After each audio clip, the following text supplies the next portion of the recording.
Now ex-boyfriend and I were visiting his parents. We live about 5 hours away from them and didn't visit often. Mother-in-law asked me to cook dinner for her and father-in-law for their anniversary that evening, instead of going out to eat. Father-in-law had recently had surgery and was still recovering a bit, so they preferred not to go out when possible. I love cooking, so happily obliged. I asked what she would like me to make, and she said she wanted the following: lemon pepper tuna steak, maple bacon glazed Brussels sprouts, mashed potatoes with beef gravy, spinach salad with blackberries and warm bacon dressing.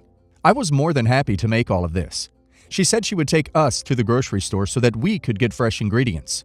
At checkout, the total came to around $130 because mother-in-law bought a bunch of groceries for the fridge that we needed to stock up on. Dinner items came out to about $60. Either way, the stuff I needed to make dinner was less than half of the total cost. When I didn't get my wallet out, mother-in-law stood there staring and said something along the lines of, "There's a lot of people in line behind us, better hurry up and pay." I told her I agreed to cook dinner, not pay for $130 of groceries. Again, most of which weren't even for the dinner I was about to cook. In hindsight, I could have just offered to pay for my part of the dinner items, but did not do this at the time. Mother-in-law sighed extremely loudly and asked why I wanted to be such a stingy brat when I had such a good job. She said I was ruining her anniversary and that she couldn't afford this many groceries at once. I again repeated that she asked me to cook dinner, not buy $130 of groceries. She said that paying for this was part of her anniversary gift, and that it was just the right thing to do. Am I the a-hole for not paying for all of this? Should I have just ponied up and paid for the lot? For what it's worth, the dinner turned out amazing. Mother-in-law and father-in-law even fought over who would get the last Brussels sprout. Not the a-hole. First, you were asked to cook a 5-star meal. They decided on the menu and asked for your substantial expertise and time.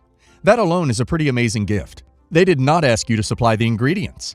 That your mother-in-law expected you to pick up the bill, not just for the ingredients, which were pretty extravagant, without asking beforehand, but also additional groceries, is tacky. Did her son help out at all? She's offended because you didn't pay for her groceries in addition to all the time you were putting into preparing the meal. Talk about entitled. Plus, dictating a gift is a total a-hole move in general. Not the a-hole. The person receiving the gift doesn't decide what you give them. She doesn't get to declare that you paying the cost is part of the gift. You were giving your time, your labor, and an experience to them. Seems kind of moot at the end of the day, as they clearly had a great meal and therefore it wasn't ruined in the first place. Not the a-hole. Your mother-in-law is trying to get a free week of groceries from you. She probably believed you would be embarrassed to say no to paying her grocery bill. I, male 24, got engaged New Year's Day in 2019. My fiancée, female 24, and I were going to wait and save up and get married this spring, but we decided to fast-track the wedding to September 2019. It was less than a month before the wedding, and my parents still had not confirmed their travel plans from Idaho to Colorado. They had not paid for a single thing for the wedding. Our one request, and my parents agreed to it early on, was help paying for our photographer. My dad ended up asking my grandparents for a loan to help. When I called my dad to try to understand what was going on, things boiled over. He said he wasn't sure how my family's going to afford traveling to the wedding, but they'd make it work. This was 20 days out. I told him how we were already disappointed that they weren't helping us, and it was hard for me to understand how my wife and I managed to pony up 10 grand for the wedding, but he wasn't contributing at all. My dad responded saying it was a hard year for them financially, and they hadn't planned on the wedding being so soon, and his tone was angry and defensive. This is the point where I made it worse and said, "Well, I know it's been tight, but it was in your control and your choices have consequences. I wish you would have made choices over the years so you could support me now, but you didn't, and now I don't even know if I can afford to make it." Those financial challenges my dad was talking about were 1. A cruise they overspent on, and 2. My parents tried to breed their dog for a quick cash grab, and it backfired, and they lost the mom and had to bottle feed the puppies. My dad exploded at me. At one point said, "Duck you, my family does not swear," and then he hung up on me. I texted him I'm not okay with him talking to me that way, but wanted to resolve things. He replied via text and said, quote, "Screw your sense of dignity and respect, you arrogant piece of crap. How dare you speak to me in such a condescending way? I'm done with you." My family did make the wedding, but it was really awkward. My dad has never apologized for the hurtful things he said. It's Father's Day soon and we still don't talk. I know being confronted with your money problems is never easy, but it nearly ruined my wedding. My wife still feels distant from my parents because of the whole mess. Thing is, I still wonder if I should have never said anything in the first place. Normally, I would just shake my head, but in that moment, I was so hurt that my parents make short-sighted money decisions, and it feels like they've forgotten I exist since I moved out. The least I wanted was for them to call and be involved in the planning, but they never checked in that year, which made me feel like they didn't care about this important and special event for me. So, am I the a-hole for confronting my dad about his money habits because of how it was negatively affecting me? Yes, the a-hole. Completely. You guys decided to fast-track the wedding. You also have a sense of entitlement that they should have been paying something towards it for you. Your choices have consequences as well, dude. Now you have to deal with them. Yes, the a-hole. He doesn't owe you anything for your own wedding. If you couldn't afford it yourself, you should have either downsized or thought about ways to save money on it. You sound like an entitled jerk. Yes, the a-hole. Parents are not obligated to pay for weddings. Whatever the reasoning for not having money to contribute doesn't matter. If anything, you should have offered to pay for them to travel to the wedding. My mom didn't pay a cent for my wedding or the travel there. I took care of everything because she's taken care of me my whole life. Call your dad and apologize, and hope he forgives you. I'm 32 female, and work at a company where I tend to be in the office with like 25 people every day. Rebecca in my office just came back from maternity leave. We all did the required song and dance about how we're so happy for her and all that sappy BS. I don't work very often with Rebecca, but I'm depending on her for approval on a long-term project. So I went into her office to ask her for a timeline, since she's back. She's been back 4 weeks. Instead of talking to me about the project, she started showing me baby pictures. I kept saying, "Hey, so about the project," and "That's great, I'm so happy for you, but can we get back to the project?" and stuff like that. She just kept shoving pictures of her kid at me. Eventually, someone else came in and the whole thing started up again. Finally done with the dog and pony show, I stood up and said, "Hey, Rebecca, I'm kind of waiting on you for final approval on this marketing push. Can we please get back to work?" She started to duck and cry and ran out of the office yelling about how I'm so mean and how hard it is to be away from her baby, and can I please just give her a break? I just stood there like, what the duck, dude? The woman who came in and interrupted us is glaring at me all meanly and said, "Wow, I bet you're real proud of yourself." I was just like, I'm here to get my job done, not look at pictures of someone's kid.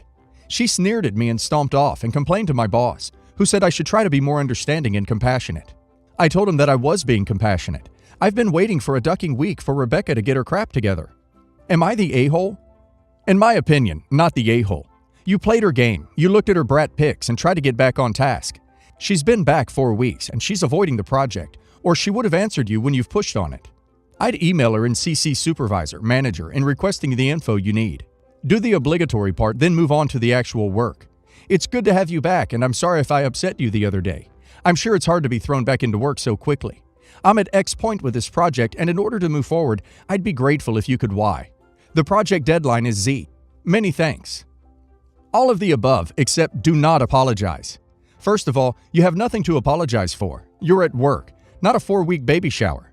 Second, apologizing will put you in the role of a penitent, bad guy, for some imaginary social slight when your context here is work, not social. If you need her approval on the project, you need her approval on the project. There's no way around it, and therefore seeking it out after she's been at work for several weeks is nothing you need to apologize for. Also, not the a-hole. If she's been back to work for 4 weeks, not the a-hole. She should have adjusted enough by now to not react like this, and to be able to do actual work while at work. Still, in terms of office dynamics, your coworkers might think you suck. New moms and babies still get way too much focus at work. Hi all. Am I the a-hole for not letting 2-year-old niece see my pony? I feel like such a jerk for not letting her, but I had an operation about 3 weeks ago, and while it was minor, I'm still not up to riding, mucking out, etc. For a little background, he is generally gentle around children, knowing he has to be good, but he is very much a stallion in all but testicular capacity. He was cut twice and still has very high testosterone levels. He can easily forget his manners and needs to be reminded because he thinks he is anything but 400 kilograms and will body slam you if he does. The staff are wonderful with him on the yard, treating him as I do, knowing what he is, and he gets away with nothing. It's been a long road, but he now leads nicely, has stable manners, and is a lovely ridden pony. That said, he can still have off days when he is an absolute toad, but who can't? Anyway, sister-in-law wants to bring my niece up to see him. I am very nervous about it because she is 2. Her mom would be there, and she throws massive tantrums if she is told no. Her mother allows this behavior because she is using something called toddler-led learning. I don't know, I'm child-free. I don't feel that she would understand that loud noises can startle horses, or if she was doing something dangerous that I might have to tell her sharply off. She first met him at a couple of months old. Her mother held her up to his face and let her kick him, which I promptly asked her not to do, and was met with the response, "She likes to feel with her feet." A look of restraint on the pony's face was amazing, and he remained very patient. While we were talking, her mother said I could give her lessons on him. Big old no. He's not a riding school pony by any stretch. And surely I can find her a hat to ride in. When I said no, she said, well, she can ride without one. Bigger no. I had an accident from this pony a couple of years ago where I basically bifurcated my hat. I said she needs to go to a riding school if she wants to start with horses, but they can't afford it apparently. I am certainly not providing free lessons. All the PPE and pony that wouldn't be insured if she was riding him. Am I being a massive a-hole? Not the a-hole. You are protecting your pony, your niece, and yourself. Your sister sounds as if she is creating a monster, by the way.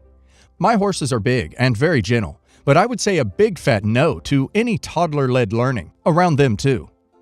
Not the a-hole. The mother sounds pretty entitled if she thinks she should just be allowed free access to your horse, because she thinks it's okay. And to suggest riding without a hat? Hell no.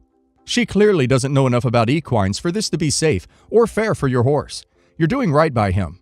Also, 2 is very young to be wanting lessons. Most places near me won't even allow kids under 4. Not the a-hole.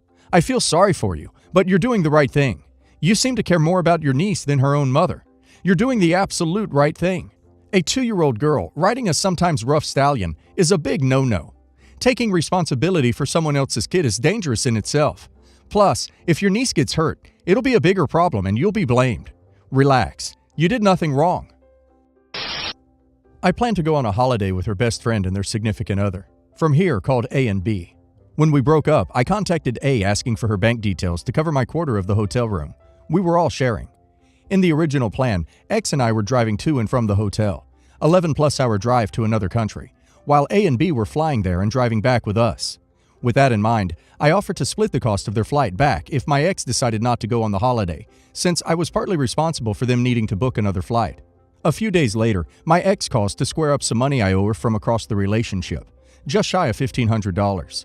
I kept my own records. When she quotes an amount closer to $2,000, I asked about the difference, and she says A still hasn't had all the money for the holiday. I explained that I've already paid my share and that anything else left towards the holiday is her responsibility, not mine. X says that since I'm the one who broke up with her, I should pay our half and not my quarter. We broke up because of irreconcilable differences between our plans for the future, marriage, kids, where to live, etc. So I think it should be split equally between us, and that we should be covering the additional costs of A and B's flights, since they had nothing to do with it. Edit 1. I wasn't clear about the $500 that covers solely her part of the room and some booked activities. The flights for A and B haven't been booked yet, and to date, I've only offered, since they haven't given me a bill. I've not actually paid for a flight yet. Edit 2. The original plan always had her paying her own share. Edit 3. God, I'm bad at this. While I do think my ex should pony for the flights if she doesn't end up going, I didn't mention that to A and B, only that I would pay for one. There's really no reason for her not to go. It wasn't a romantic trip, and I've already discussed with A that she could pay me back if another person sleeps in my bed. Not the a-hole. No, you don't need to pay her share of a holiday. You are not together anymore and it's not your responsibility. You paid your share in a timely manner, and that's it. Not the a-hole. And honestly, it's nice of you to pay for part of their plane tickets home. Edit. I don't think the reason for breaking up have any bearing on who pays what, unless you were originally going to be paying her share, and now she is in a bind and unable to pay. Yes, the a-hole. Only, but only because your generosity here is very misplaced. If you can't afford to reimburse your ex for the canceled vacation, then it makes no sense to turn around and pay for her friends' flights. And volunteering her to split the cost of their flights is incredibly presumptuous. Look at this from your ex's perspective. She just got dumped. She's missing out on an anticipated vacation. She's losing hundreds of dollars on said vacation. And you're asking her to spend hundreds more on her friends' flights. No wonder she's feeling upset.